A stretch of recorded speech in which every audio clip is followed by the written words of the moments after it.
The Business Hour on OFM.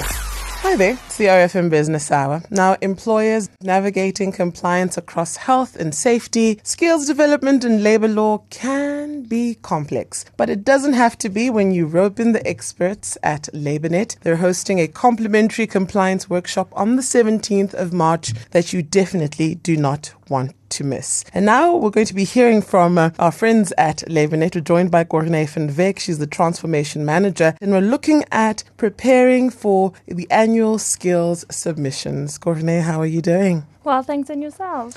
Nice to have you on the show. Tell us, what are the annual skills development submissions? I'm sure some employers are wondering. And why are they important? The annual skills development submissions refer to your workplace skills plan, or WSP, and the annual training report, known as the ATR, that employers submit to their CETA. These reports outline your planned and implemented training. They're important not just for compliance, but also for helping businesses invest in their people, improve productivity, and also stay competitive in the market. Employers can claim back a portion of their skills development levy through grants, access additional funding, and earn BEE points, so it's real business value. In fact, in the recent national address by Cyril Ramaphosa, there was mention of increasing the portion of levy funds accessible to employers from 20% to potentially 40%. That makes it more important than ever for businesses to submit correctly and not miss out. Like you heard, real business value. Well, tell us, Corne, who is required to submit WSP and ATR reports? All levy-paying employers must submit their reports by 30 April each year. By doing so, they can claim back mandatory grants and become qualified for discretionary funding. Even non-levy-paying employers should consider submitting, as it strengthens their commitment to developing their workforce and supports their BEE strategy. If you're paying the levy and not submitting, you're leaving money and growth opportunities on the table. Well, tell us, what are some of the common mistakes employers make with skills development submissions? I can imagine there are many. Some of the most common mistakes that we have come across include submitting incomplete or blank reports, misalignment between planned and implemented training, incorrect employee data, and not having proper supporting documents. These issues can lead to CETA queries or rejections, which delay the funding and impact your BEE points. More importantly, it means companies aren't fully benefiting from their investment in skills development.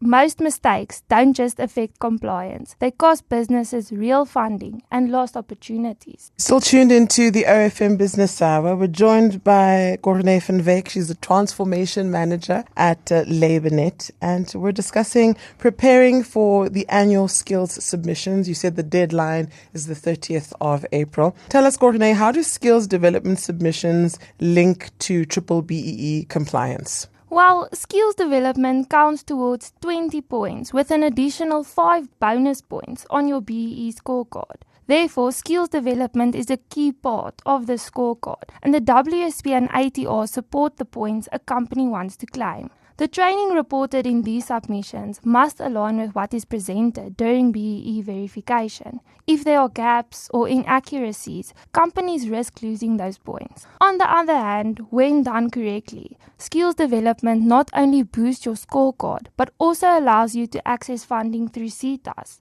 That's why it should be seen as a strategic driver, not just a compliance task. When done right, skills development becomes a business growth tool, not just a scorecard requirement. LabourNet is here to assist employers with this. Give us a sense of how you do that, particularly with the skills development submissions. LabourNet supports employers from planning through to the submission, ensuring everything is accurate, compliant, and aligned to business and your BEE goals.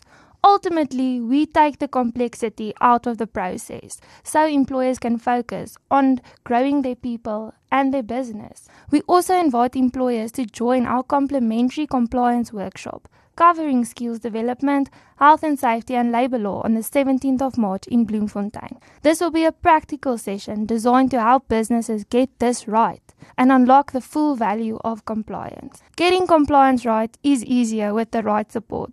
And that's exactly what we'll be unpacking at our workshop on the 17th of March. Make sure you do not miss out on it. LabourNet is here to help you take the complexity out of the process. Thank you so much for joining us, Corne van Wyk. She's the Transformation Manager at LabourNet. Where can people reach out to you, Corne? They can contact me on 071-642-8825 or co.vanwyk@labournet.com. The Business Hour with Olibogeng on OFM. The sound of your life.